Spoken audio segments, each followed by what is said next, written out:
ఇంతమంది చుట్టుముట్టి కొట్టేశారు. ఆయన కత్తి పట్టుకుని పైకి ఎగిరాడు. ఎగిరి ఎందరినో దునుమాడుతున్నాడు. ఇది చూసి మళ్ళీ బాణప్రయోగం చేసి కింద పడగొట్టారు. కింద పడగొడితే పడిపోయిన రథ చక్రాన్ని తీసి ఆ చక్రంతో కొన్ని వేల మందిని చంపాడు.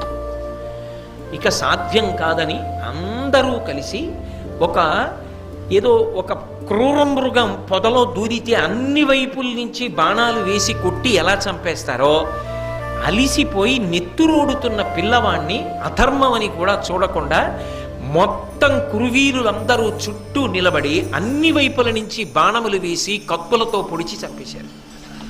ఆ పిల్లవాడు రణభూమి యందు పడి ప్రాణములు విడిచిపెట్టాడు.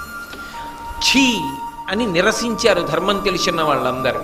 దుర్యోధనుడు మాత్రం సంతోషించాడు. అభిమన్యుణ్ణి మట్టుపెట్టాడు. సైంధవుడు పరమానందపడిపోయాడు. అర్జునుడి కొడుకు మరణించాడు. చాలా